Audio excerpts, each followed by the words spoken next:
అందరూ బాగున్నారా? నేను చాలా బాగున్నానండి. నేను ఈ రోజు కొర్రమేలను పులుసు పెట్టుకుంటానండి. అదే మా ఆంధ్ర స్టైల్లో.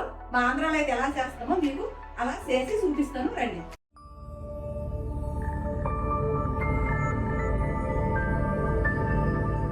ఇప్పుడు ఇదిగోండి, కిలో 100 గ్రాములు ఉన్నదండి కొర్రమేను తీసుకున్నాను. శుభ్రంగా క్లీన్ చేసుకొని నేను ఫస్ట్ ఇక్కడ పెట్టుకున్నానండి. కిలో 100 గ్రాముల్లోనూ తలకాయ తీసాను ముక్కలు కాబట్టి మనకు కిలో వచ్చినాయండి. ఇప్పుడు మంచిగా క్లీన్ చేసి పెట్టుకున్నాం కదా. మీడియం సైజు 4 ఉల్లిపాయలండి, ఒక మీడియం సైజు 2 టమాటాలండి, ఒక 4 పచ్చిమిర్చి, ఒక 5 రెమ్మలు కరివేపాకు అండి. ఇక్కడ ఒక 2 స్పూన్లు ధనియాలు, ఒక 2 స్పూన్లు జీలకర్ర, ఒక 2 స్పూన్లు ఆవాలు, 1 ఇంచు అల్లం ముక్క, ఒక చిన్న ఎల్లుల్లిపాయ వేస్తానండి, ఒక పెద్ద డబ్బకాయ సైజు అంతా చింతపండు అండి. అంటే ఇది ఒక 200 గ్రాములు ఉంటుందండి. మనకి కేజీ కొర్రమేను చేపలకి ఒక 200 గ్రాముల చింతపండు సరిపోతుందండి. ఇప్పుడు మనం ఫస్ట్ ఒక స్పూను పసుపు వేసుకుందామండి. దీంట్లో 3 స్పూన్లు కారం పడుతుందండి, ఒక 2 స్పూన్లు ధనియాల పొడి పడుతుందండి, ఒక 2 స్పూన్లు సాల్ట్ అండి. మనం సాల్ట్ చూసి కూడా వేసుకోవచ్చు. ఇప్పుడైతే 2 స్పూన్లు వేసానండి. 5-6 గంటలు ఆయిల్ పడుతుందండి. ఎందుకంటే నాన్ వెజ్ కదండి, మనకి 5-6 గంటలు పడుతుంది. నేనైతే ఇక్కడ 5 గంటలు వేసుకున్నానండి. ఇప్పుడు మనం ఈ టమాటా కూడా వేసుకుందామండి. అప్పుడు మా అమ్మమ్మ వాళ్ళు అందరూ ఇలాగే వండుకుండేవాళ్ళండి. మా ఆంధ్రాలో చేపల పులుసు అయితే ఇలాగే వండుతారు. 4 పచ్చిమిరపకాయలు కూడా వేసుకుందాం. అలాగే మనం కట్ చేసుకునే ఉల్లిపాయలు కూడా వేసుకుందాం. కరివేపాకు కూడా కొంచెం నలిపి వేసుకుందామండి. ఇప్పుడు మనం ఇది చక్కగా మ్యారినేట్ చేసుకుందాం.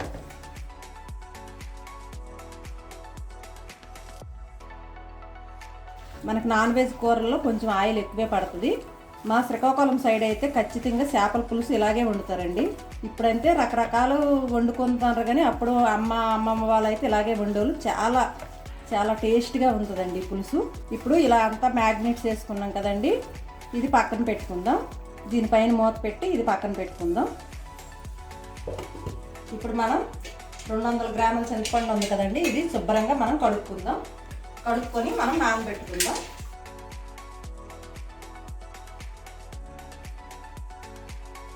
వాటర్ పోసుకుందాం. అయితే కొంతమంది చారు పెట్టుకుంటారు, మేమైతే కొంచెం చిక్కగా పెట్టుకుంటాం కాబట్టి కొన్ని వాటరే పోసుకుంటాము.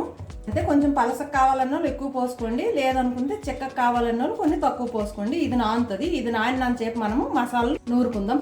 ఈ మిక్సీ జారీలో మనం ధనియాలు వేసుకుందాం, జీలకర్ర వేసుకుందాం, ఆవాలు వేసుకుందాం, ఇంచి అల్లం ముక్క ఉంది కదా వేసుకుందాం, చిన్న ఎల్లిపాయ వేసుకొని మనం మెత్తగా గ్రైండ్గా పేస్ట్ పట్టుకుందాం.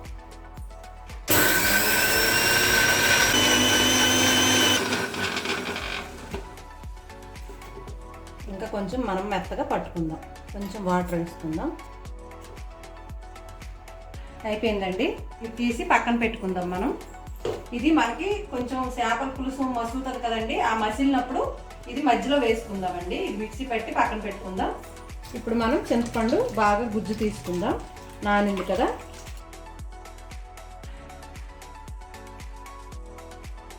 ఈ పులుసు అన్నమాట దీంట్లోకి పోసుకుందామండి.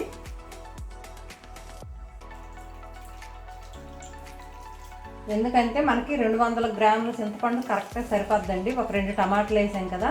పులుసు మాత్రం మీకు ఎలా ఇష్టమైతే అలా చేసుకోండి. పలసగా కావాలనుకుంటే పలసగా, కొంచెం థిక్గా గ్రేవీగా కావాలి అనుకుంటే కొంచెం దగ్గరికి కలుపుకోండి. ఇప్పుడు మనం ఇదంతా ఒకసారి కరెక్ట్గా కలుపుకుందాం. కలుపుకొని, ఎందుకంటే నేను ఎందులో కలుపుతానంటే ఇలా మనం స్టవ్ మీద పెడతాం కాబట్టి చక్కగా కలుపుకొని స్టవ్ మీద పెట్టిద్దాం. నేనైతే ఇప్పుడు జీలకర్ర మెంతుల పొడి 1 స్పూన్ వేసుకుంటానండి. కలపం కదా, గరిటె పెట్టి జీలకర్ర మెంతుల పొడి వేసుకోవాలి. ఇప్పుడు మనం గరిటె పెట్టకుండా ఇది ఉడికించుకుందామండి. ఒక్క ఉడుకు వచ్చిన తర్వాత, ఒక్క పొంగిన తర్వాత మనం ఈ పచ్చి మసాలా ముద్ద అనేది ఇందులో వేసుకుందాం.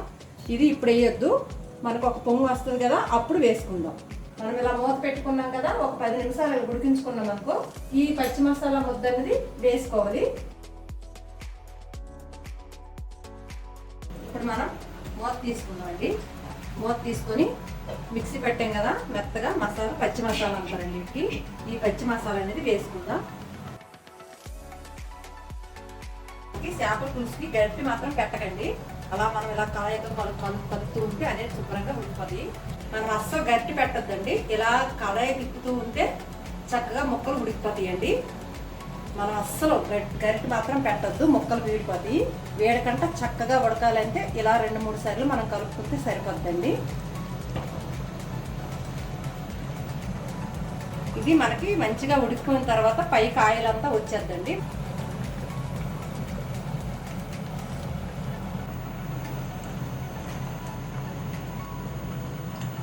ఇప్పుడు మనం ఉప్పు కారం సరిపోయిందా లేదా అనేది మనం ఒకసారి చూసుకుందాం. కొంచెం అయితే ఉప్పు తక్కువ పడిందండి, కొంచెం కారం కూడా తక్కువ పడ్డది. నేనైతే ఇక్కడ కారం ఉప్పు ఇప్పుడు వేస్తాను. నాన్ వెజ్కి మాత్రం ఎక్కువే కారం పడుతుందండి. ఇంకొక గరిటె కారం అయితే వేసాను. గరిటె పెట్టద్దు, కానీ మీకు చూపించడానికి అయితే పెడతాను. చక్కగా ఉడికిపోయింది, చాలా చిక్కగా వచ్చింది చూడండి పులుసు. ఇదిగోండి చక్కగా ఉడికిపోయిందండి, ముక్క అయిపోయిందండి. ఇప్పుడు మనం కొత్తిమీర వేసుకుందాం. మనం కొత్తిమీర వేసాం కదా, మనం అసలు గరిటె పెట్టద్దు, ఇలా తిప్పితే చాలండి. చూసారు కదా ఫ్రెండ్స్, కొర్రమీన పులుసు ఎలా పెట్టుకోవాలో చెప్పాను కదా. ఈ వీడియో కనుక నచ్చినట్టయితే లైక్ చేయండి, షేర్ చేయండి, సబ్స్క్రైబ్ చేయండి.